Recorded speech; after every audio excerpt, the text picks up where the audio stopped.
as you've probably heard. Pope Leo arrived in Spain yesterday for a week-long trip.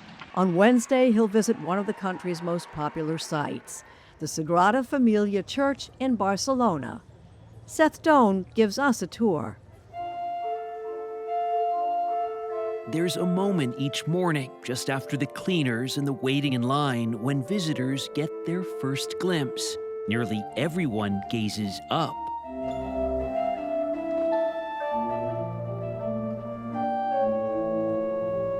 You'd have to have a soul made of stone not to kind of, when you step over the threshold, for your spirit just to lift up with that light. The Sagrada Familia soars 50 stories. It's imposing and intriguing, a fantasy of forms. It's been redefining Barcelona's skyline for nearly a century and a half. And it's still under construction. Gracias. We were invited way up to see. The golden one is a gold leaf laminated in between glass, where architect Mauricio Cortez has an enviable view. You can't have vertigo here. No. At 566 feet, it's taller than the Washington Monument in D.C., but lower than nearby Montjuic. The mountain just behind us is just a little bit taller than the basilica. Why is that? Out of respect, Gaudí didn't want to surpass the work of the creation. The basilica's architect, Antoni Gaudí, wanted to build a Bible out of stone. In February, the newest of 18 towers, this one dedicated to Jesus, was crowned with a cross, making the Sagrada Familia the tallest church in the world. You're in charge of the Jesus Tower. How is it to finally have it in place? It culminates more than a decade of work. It's like a dream come true. Your dream. Yeah, Gaudí's dream and 5 generations, really. He was an extraordinarily ambitious architect, probably the most ambitious architect in history. So he only saw this one on the left, the darker one? Yes. Gijs van Hensbergen wrote a biography of the visionary architect, whose buildings across Barcelona can seem shaped by hand. When I first turned the corner and you come and you see the basilica, to me it almost felt like you'd see sandcastles at a beach. Absolutely. However serious, profoundly Catholic he was, I think he always had this wonderful capacity for joy, for playfulness. Gaudí was an extraordinary architect. He created beauty. It's extraordinary. Gaudí. Gaudí. Jordi Fauli is chief architect. He began working here in 1990. Gaudí explained that will be as a forest.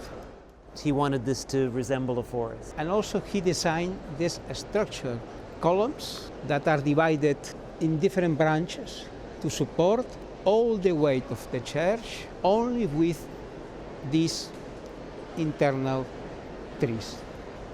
Those trees have knots, see? Nature figures throughout the basilica. A staircase resembling a snail shell, honeycomb-like hexagons. And that forest of columns reveals another fixation, geometry. He devoted 2 years to achieve this column, a column that starts with a square. You see a square on this side. The square is transformed into an octagon, 16 size polygons, and you have a circle on the other side. Antoni Gaudí was commissioned in 1883 at just 31. Not by a Catholic diocese, but a local book dealer. He worked on the church for 43 years, in the end living on the construction site. Exactly 100 years ago, June 7th, 1926, Gaudí was crossing this street when he was struck by a tram. He was so disheveled that no one recognized him. Ultimately, he was taken to a hospital where he died of his injuries 3 days later. It's almost a state funeral when he dies, because by that time the Catalan identity had become enshrined in Gaudí's personality. But when he died at age 73, only about 10 to 15% of the structure was complete. He knew he wouldn't live long enough to finish. Exactly. And he left a lot of information in order to make possible that in the future his successors will build following his ideas, his project. Those ideas were mostly in the form of models, but divining Gaudí's intentions has required detective work, because during the Spanish Civil War, anarchists protesting the Catholic Church set fire to parts of the structure and smashed Gaudí's models into 8,000 pieces. All this bit here in the center, these are original bit from Gaudí.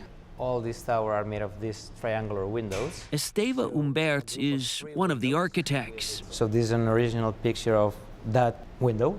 This is the same geometry as we can see in this picture. Because we have that bit, people were able to reconstruct what's missing. Gaudí left geometric clues to help with construction. If you twist around the same axis, you can see that you get a hyperbolic paraboloid. And this is is the shape. Sophisticated software and modular construction have sped up building. It's all paid for by ticket sales. Over $150 million collected last year from nearly 5 million visitors. It's Spain's top tourist attraction. Walk around here and you'll likely see more selfie sticks than rosary beads. Protesters decrying over-tourism have shot water pistols at tour buses. And the basilica has endured aesthetic critiques. Not everyone loves this building. Some call this kitsch. To those critics of Gaudí's design, what do you say? The people could have his opinion, it's normal, no? But all we build, it's according to Gaudí ideas. But I wonder, are there times you disagree with what Gaudí has decided? Never, never. Significant work still lies ahead. A staircase Gaudí envisioned would require demolishing nearby homes and businesses. And the Guinness Book of World Records already says it's the oldest active construction site in the world. When will the basilica be finished? We don't know. Don't know. We don't know, no. 10 years, 20 years? We don't know. 10, 15, 20, we don't know. Do you think you'll live to see the completion? I don't know.